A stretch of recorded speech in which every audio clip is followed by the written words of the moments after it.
मेरा नाम है नेहा। मेरे चैनल नारी सेक्टर पे आप सबका स्वागत है। सो आई होप आप stay home, stay safe and बाहर जाना बिल्कुल ही अवॉइड कर रहे होंगे। अवॉइड करना भी है आपको जब तक ये प्रॉब्लम नहीं जाती। सो मैं आप सबके लिए वैसे थंबनेल पढ़ के तो आपको पता ही चल गया होगा कि ये वीडियो किस बारे में है, लेकिन मैं आपको ये बता दूँ जो कि इस प्रॉब्लम में, इस सिचुएशन में जो हमारी सिस्टर, भाभी जो भी प्रेग्नेंट हैं, तो जो भी बाकी अदर टाइम में जो सिचुएशन रहता है वो तो नेचुरल होता है। जो नेचुरल प्रॉब्लम्स होती है प्रेगनेंसी में वो तो होती ही हैं। जो लेकिन अभी जो प्रॉब्लम है, अभी जो पहले की सावधानी में अभी की मतलब प्रेजेंट टाइम की सावधानी में बहुत ही फ़र्क है। क्योंकि नॉर्मल क्या होता है कि जो प्रेग्नेंट लेडी होती है उनके लिए ये वायरस का ख़तरा नहीं था जो कि अभी है। हम ये अवॉइड नहीं कर सकते कि हम जैसे अगर हम प्रेग्नेंट हो गए, हमें बच्चा चाहिए, तो हम इस रीज़न के लिए अपने बच्चे को अवॉइड नहीं कर सकते। और ये डिसीज़न बहुत ही बेकार है। आपको नहीं ले, अगर आपको बच्चा चाहिए, आप इस सिचुएशन में हो कि ये प्रॉब्लम है, मैं डॉक्टर से कंसल्ट कर पाऊँगी या नहीं कर पाऊँगी, मुझे ये बच्चा रखना चाहिए कि नहीं रखना चाहिए।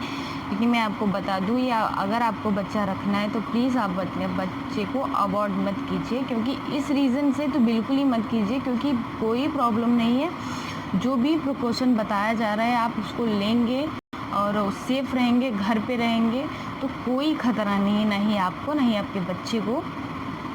और जो जिसकी डिलीवरी का टाइम हो गया है उसको भी वही सिचुएशन में रहना है, वही फेस करना है।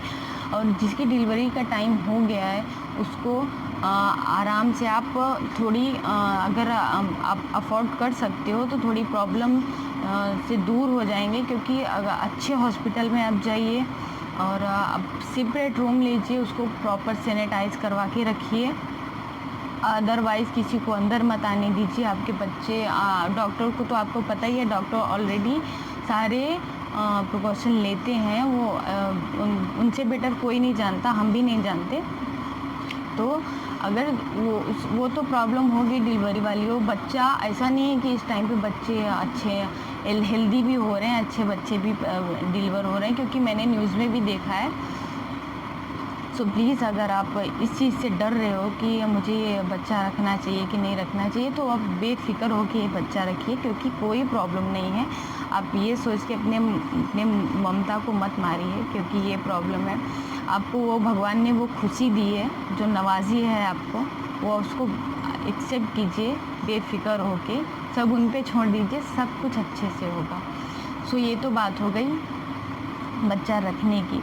उसके बाद अगर आप स्टार्टिंग हैं, आप न्यू हैं, आप पहला बच्चा है आपका, तो आपको नहीं पता होगा कि क्या करना है। और इस टाइम पे डॉक्टर से कंसल्ट करना, बार बार हॉस्पिटल जाना, ये मुझे नहीं लगता कि ये प्रॉपर हो रहा होगा। आपके मतलब प्रॉब्लम आ ही रही होगी। सो आपके लिए ये प्रॉब्लम वाली बात है। तो अगर आपको ऐसा लगता है कि आप डॉक्टर के पास नहीं जा पा रहे हो, लेकिन एक बार तो आपको जाना ही है।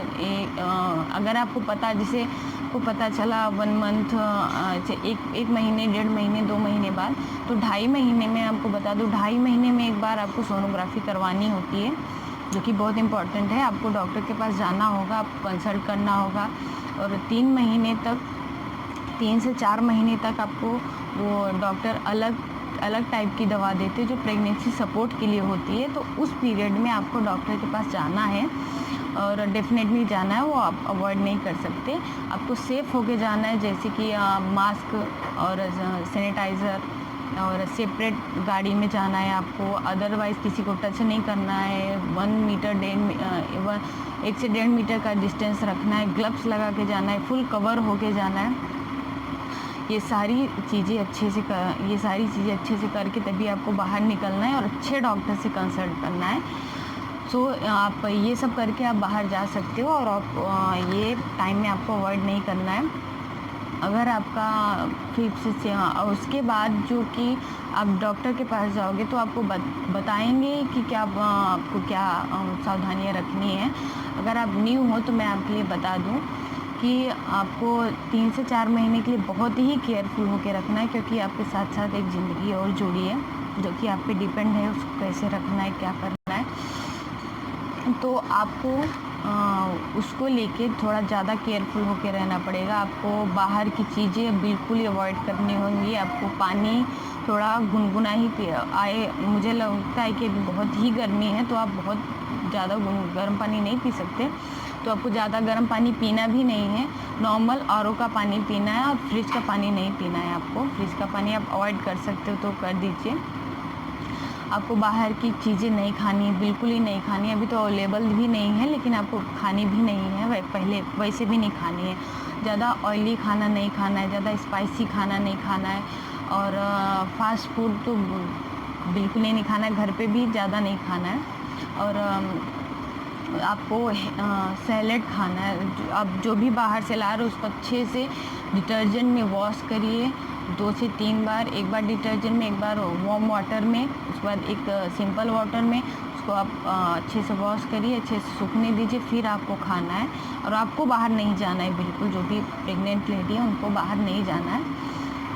सो ये सारी चीज़ जो बाहर से आनी है, आपको सब्ज़ी अच्छे से उसको धो के रखना है, सुखा के रखना है। बिना धोए कोई भी चीज़ यूज़ नहीं करनी है आपको बाहर के टच से बिल्कुल ही दूर रहना है। और अपने आसपास सफाई रखिए, सैनिटाइज रखिए अपने आसपास। आप बार बार हैंड वॉश कीजिए। उसके बाद जो आई बात काम करने की, जो मैं घर में अभी तो मेड भी नहीं आ रही है, सबके घर में ये प्रॉब्लम है, सबको अपना काम खुद से करना पड़ रहा है, तो आपको वो सारे काम नहीं करने हैं जो कि अभी प्रॉब्लम है। बाकी टाइम होता तो आप मेड रख सकते थे, आपको कोई प्रॉब्लम नहीं थी। 4 महीने 5 महीने तक आप काम नहीं करते चलता, लेकिन आपको अभी करना पड़ रहा है, तो आपको अपने पार्टनर से आपको हेल्प करवानी होगी, क्योंकि आप हर काम आप नहीं कर सकते। जैसे कि ऊपर चढ़ना हो गया, जैसे ऊपर की चीज़ से आप चढ़ने का काम हो गया, जैसे ऊपर चढ़ना है आपको, तो वो काम बिल्कुल ही अवॉइड करना है, आपको ज़रा सा भी नहीं करना है। जैसे बहुत भारी चीज़ उठाना है वो भी नहीं करना है, और बहुत हार्ड वर्क नहीं करना है आपको। बहुत कपड़े नहीं धोने, जैसे भारी भारी कपड़े होते हैं उनको नहीं धोने हैं। तो आपको सिंपल काम करना है। बहुत ज़्यादा टाइम तक खड़ा भी नहीं रहना है आपको, बीच बीच में रेस्ट लेते रहिए। जैसे किचन में बहुत टाइम तक खड़ा नहीं रहना है आपको, बीच बीच में टाइम आपको आधे घंटे 10 मिनट ऐसे खड़े हो तो आप बीच में रेस्ट ले लीजिए। आपको परमानेंट नहीं खड़ा होना है। तो आपकी जो दवाई आपको डॉक्टर बताती है वो प्रॉपर लेनी है। अगर आप सबसे बड़ी प्रॉब्लम मिल्क की है अभी, तो आप अगर मिल्क नहीं ले रहे हो तो आप फ्रूट लीजिए, मिल्क अवॉइड कर दीजिए। अगर आप सेफ़ मिल्क है, अगर आपको लगता है कि सेफ़ है, जहाँ से ले रहे हो आप वहाँ से तो कोई प्रॉब्लम नहीं है, वहाँ सेफ़ है तो आप ले सकते हो, बिल्कुल वो मिल्क ले सकते हो। आपके लिए इम्पॉर्टेंट भी है, लेकिन हरी सब्जी, फल और दूध, ये सब चीज़ें बहुत इम्पॉर्टेंट है आपके लिए। और सादा खाना खाना है आपको। दवाई आपको जो डॉक्टर सजेस्ट करेंगे वो तो लेनी ही है। एक्स्ट्रा यही करना है कि आपको जो भी काम करना है तो आपको थोड़ा केयरफुल होके करना पड़ेगा, क्योंकि बहुत ही ज़रूरी है कि आप अपना ध्यान दें। तो ये हो गई लॉकडाउन में जो प्रॉब्लम है इसकी बात। नॉर्मल तो आपको पता ही होगा कि नॉर्मल में कुछ नहीं हो, कोई प्रॉब्लम नहीं होती। आप आराम से बाहर जाके घूम सकते हो, और डॉक्टर से जब भी चाहो कंसल्ट कर सकते हो। आपको डॉक्टर बताएंगे कि क्या क्या प्रिकॉशन लेना है, और ये सारी चीज़ें आप कर सकते हो। लेकिन अभी पॉसिबल नहीं है, तो आपको ये ध्यान देना है। अगर आप डॉक्टर के पास नहीं जा रहे हो तो आपको, लेकिन दवाई आपको रेगुलरली लेनी है। दवाई को आप अवॉइड नहीं कर सकते। दवाई मेडिकल तो ओपन ही है। डॉक्टर से कंसल्ट करने के बाद आप फ़ोन पे भी पूछ सकते हो कि अगर नहीं जा रहे हो तो अपनी प्रॉब्लम बता दीजिए, और डॉक्टर बता देंगे। तो आप दवा तो ले ही सकते हो, कोई प्रॉब्लम नहीं है दवा लेने में। दवा को अवॉइड मत कीजिए। तो प्लीज़ आप सेफ़ रहिए, अपने बच्चे को भी सेफ़ रखिए, और इस प्रॉब्लम से बिल्कुल मत डरिए, पॉजिटिव रहिए, कोई प्रॉब्लम नहीं होगी। आप इंजॉय करिए अपने प्रेगनेंसी को, और अपने बच्चे के आने का इंतज़ार कीजिए, कोई प्रॉब्लम नहीं है। सो अगर मेरा वीडियो ये हेल्पफुल लगा हो तो प्लीज़ आप कमेंट करिए, लाइक कीजिए और सब्सक्राइब करना मत भूलिए, क्योंकि अगर अच्छी वीडियो आपको देखनी है मेरे साथ में मुझे कुछ मतलब मुझे लगता है कि अगर मैं आपकी हेल्प कर पा रही हूँ तो प्लीज़ आप मुझे कमेंट करके बताइए और सब्सक्राइब कीजिए, ताकि न्यू वीडियो अगर आए तो आपको पता चल जाए। So be safe and careful. Thank you.